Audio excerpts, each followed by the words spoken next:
Sharon, comment vas-tu? Alors toi, tu es la créatrice de ce concept qui est autre que Beautiful Sister. Tu as lancé plusieurs événements d'entrepreneuriat. Depuis combien de temps maintenant tu fais ça? Depuis 5 ans.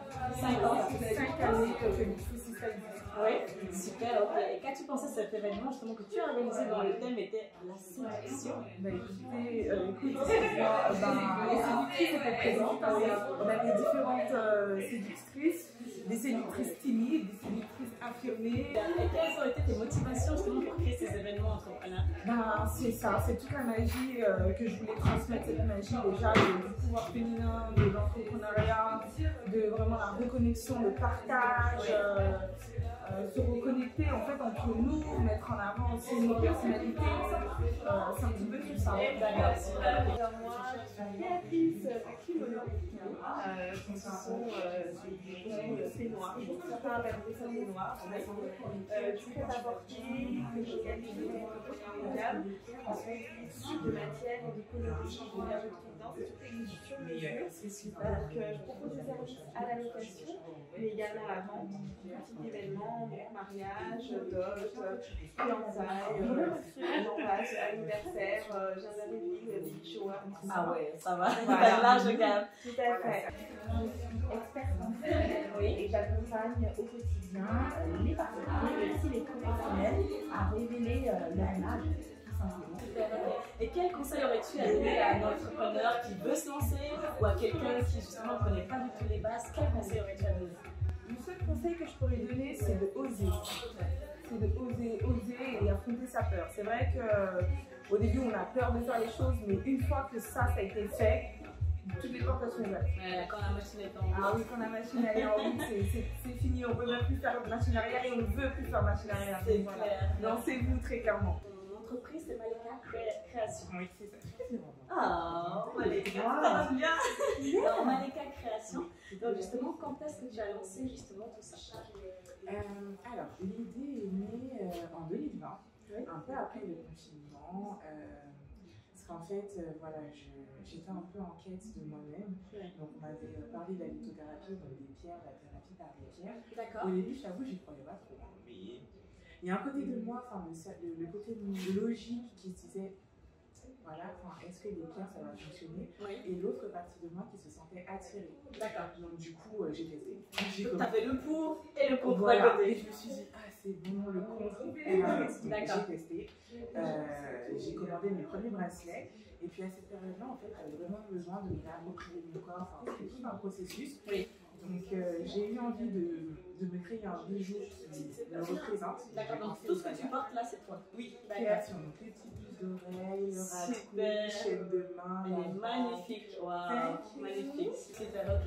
Et justement, comment envisages-tu les prochains événements? Je redis la même chose. On reprend les mêmes. Je reprends les mêmes et je recommence très clairement, ouais. D'accord, ok. Et par rapport à ton événement et ce que tu fais justement par rapport à toutes tes activités, est-ce que ça t'a apporté un plus? Le côté entrepreneuriat, oui. Parce que ça fait du bien de se retrouver avec des femmes qui vivent un peu la même chose que nous, qui rencontrent les mêmes difficultés en tant que femme entrepreneur, en tant que maman entrepreneur aussi.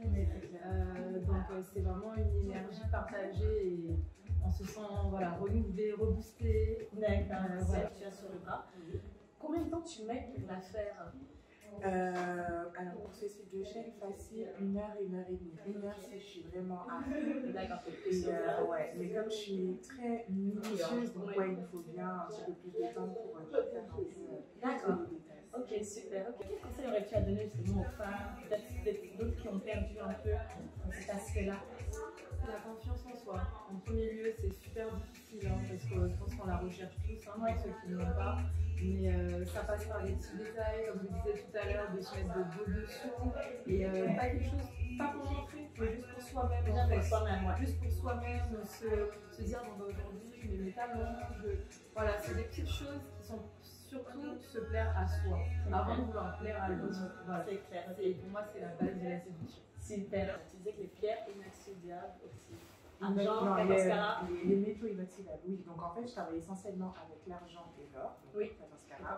Mais pour que ce soit accessible à tout le monde, je travaille aussi une matière qui s'appelle l'acier inoxydable. Ouais. Donc c'est une matière, donc vous l'avez en argent, de couleur argentée, donc la même que l'argent, qui ne s'altère pas avec le temps, mais aussi en version dorée. Donc il ne s'altère pas, c'est-à-dire qu'elle ne décolore pas, on est d'accord? Elle ne décolore Ça pas, qui est bien, elle ne merci. décolore pas, elle reste intacte. Donc c'est vraiment cette alternative que j'ai trouvée pour pouvoir, pour faire en sorte que c'est les femmes qui veulent se permettre, s'offrir un billet, puissent... D'accord. Et comme on parle de la séduction aujourd'hui, d'où le thème Beautiful Sista, quel conseil aurais-tu à donner pour les femmes justement, et toi qui fais justement dans la lingerie? Alors, un conseil aux femmes, sur nous-mêmes, oser. La femme, c'est l'essentiel de la beauté. Donc, c'est une question de se révéler sur cette couverture, sur notre désir. Et justement, mes créations, c'est pour mettre en valeur cette sensualité, cette beauté qui est intrinsèque en chacune de nous, en fait. Et des futures séductrices aussi étaient présentes. Oui. On avait vraiment un peu de tout, donc de la plus jeune jusqu'à la plus âgée. Donc c'était vraiment de très très belles personnes qui étaient présentes. Exactement. Quel est un des meilleurs conseils que tu pourrais donner justement au niveau de la séduction? Parce qu'on approche de la Saint-Valentin quand même, il faut le dire. Quel conseil aurais-tu à apporter? On peut le dire, en tout cas l'ambiance était au top. Il y a eu la coach, il y a eu des artistes.